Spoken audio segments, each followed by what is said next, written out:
Even Romanian pupils and students complain about their educational system and their rules and maybe the strikes, corruption, whatever. But today, we are going to rate some Romanian school rules or policies or just things which people are used to, I mean, since communism or even after communism. So stay with me. If you're new to this channel, I'm Andrea Unfiltered, always sharing stories about life in Romania. So let's dive into the video. The first on my list is no phones allowed. Is it valid or not? Now, personally, we're evolving in a world where we sort of need phones. Even when you're working, you might need your phone. We live in a world of AI and all of that. Although there are some classes and some teachers who actually allow phones, mostly depends on the teachers, but this is the major policy that there are no phones allowed in um during hours, like learning hours in Romanian schools. Personally, I think that it might be valid depending on what the phone is used for. I think that phones should be used just like calculators. Maybe we can use it as a way to learn, like to search things up, or maybe if we should use AI effectively, it should be maybe to give examples of exercises, maybe for math, or just to understand things faster and in a different way if we don't understand from the teacher. So that's my pick on it, I guess. For this rule, I think I'm gonna give it a 6 out of 10.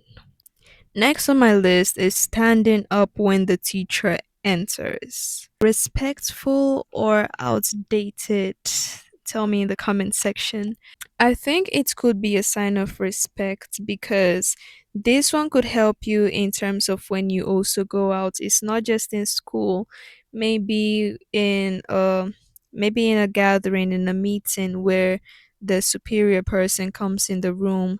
In a lot of places, everyone stands up, as a sign of respect to greet. I mean, even when you pray in religion class, you stand up as a sign of respect. I don't know, some people might find it outdated or maybe respectful. I don't know. I think I'm gonna give this rule a 9 out of 10.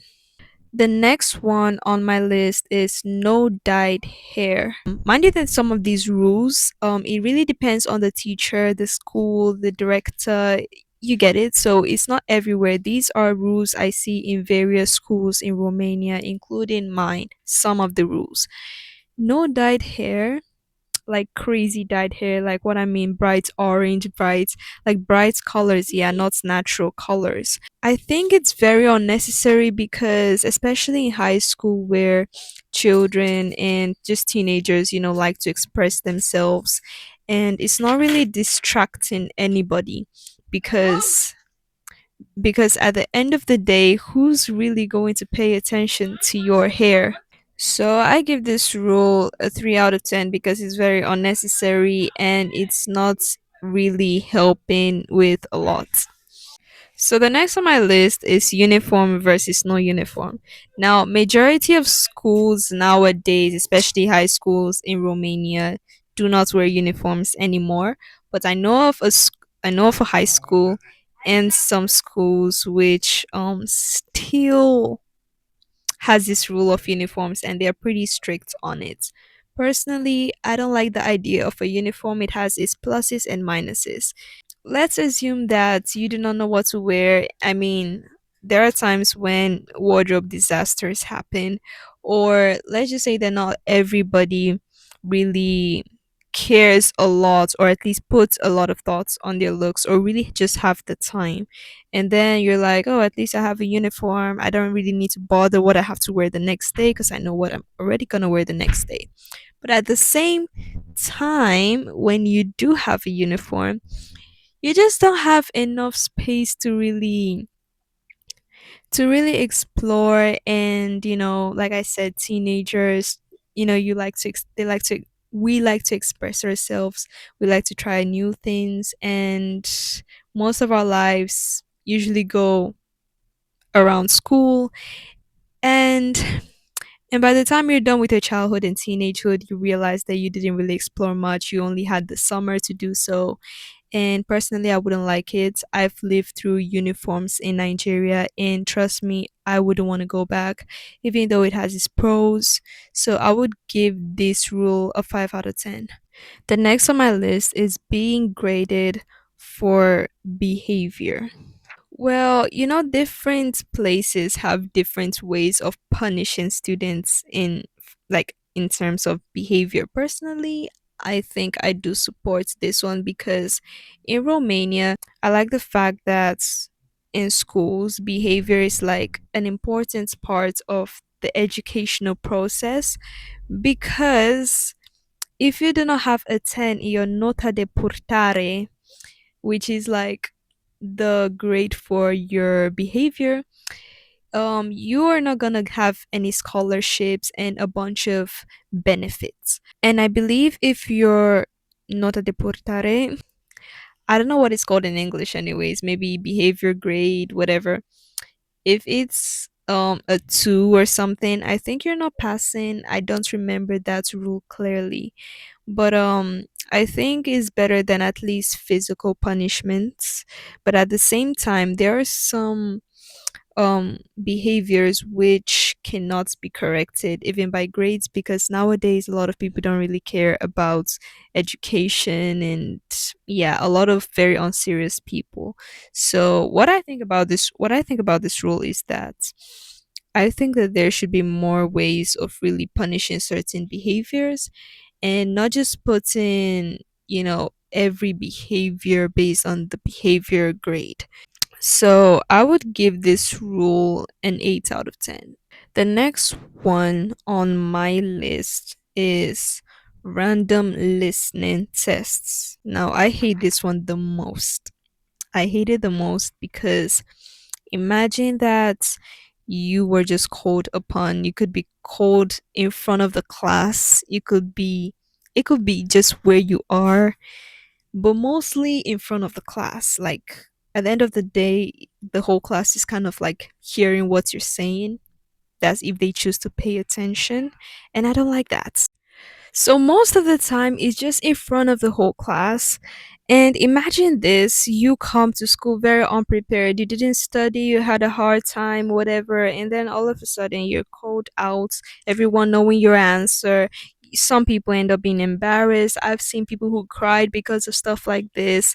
It's kind of like being tested on the board, which also happens. And I do not like this. Like, I do not like it at all. Some teachers find it as a way to quickly grade students instead of, spending their whole time correcting tests and all that. Do I like it? No, absolutely not. I would give this rule a 3 out of 10.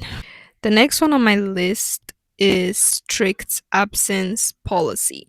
Now, I do not like this one at all because if you have, I think, a certain percentage of the amount of classes you have in a week, like there's a rule about the whole absence thing, but if you miss um a certain class, like a certain amount of time, whether motivated or not, you're not passing the class. And a lot of things can happen, like it could be because of medical reasons and just a lot of reasons. And I never really knew about absences or it being seriously taken until I came here. And also, I don't like the rule because it's very unreasonable, but it's understandable. Like, if a student is missing classes but not tests, or is still being able to be graded, and the student or pupil is still having good grades, why should they be punished or having that policy with absences? I mean, it's fine if their grades are still intact, right? So another one on my list, afternoon classes. This one has its pros and its minuses. I mean, it's what I'm going through now, it's what I've gone through before, and I've gone through the whole morning classes. Now, in some grades and in some schools, you will have afternoon classes and morning classes mostly because of population and just the environment of the school. And the pro in this is that you get more sleep compared to when you have morning classes. The minus in this is that, or rather, the cons in this is that during the winter, you most likely arrive home when it's dark outside, which could be unsafe sometimes. And you could end up being tired, not to talk about you won't really have much time for yourself. Personally, I wake up when I'm supposed to start preparing for school. Like, let's say I have classes at 12, I need to get ready at 11. So, which means that maybe I would wake up around 10 something, just to have some me time. Between 9 and 10, I wake up and I am getting ready for school, right? I spend okay, let's say 5 to 7 hours of school. And because I live pretty far from the school, it could take me about 30 minutes to an hour to get back home. So if I finish classes at between 5 to 6, I will get home around 6 or 7 p.m. Now, the only time I would have for myself would be to do my homework or study if necessary, or if I have a test the next day and I won't have any time for myself. The only sleep I'll get would be to wake up the next day. So, no afternoon siesta. So I really don't like the fact that I don't have time for myself. Like, I don't remember the last time I even got to really do anything fun, I would say, in the afternoon. Now I am on break and I get to do those things, but only because I am on a short holiday or maybe during the weekend. And during the weekend, it's kind of like the one time you put everything, like maybe during the weekdays, you're like, I'm gonna do this in the weekend, I'm gonna do that in the weekend. And when the weekend comes, you do some of those things and you don't have time for the other, and then you shift it to the next weekend. You just don't have time for yourself. So, what do I think about this rule? I think that I will rate it a 4 out of 10. I really don't like it, to be honest. I like the fact that I get to sleep more, but if I was to have extra lessons, extra classes, I wouldn't have time at all because, or I would just be overworking because I would have to put it either on the weekends or early in the morning, which could give me some pressure. Because what if I can't finish the lesson and get back home to prepare for school on time? Like, it gives some sort of timing anxiety, and it's just something that I do not deal with properly. Now, one last rule or policy I have on my list is the national exams. By that, I mean the national evaluation, which is written in the 8th grade, and the baccalaureate exam, which is written in the 12th grade.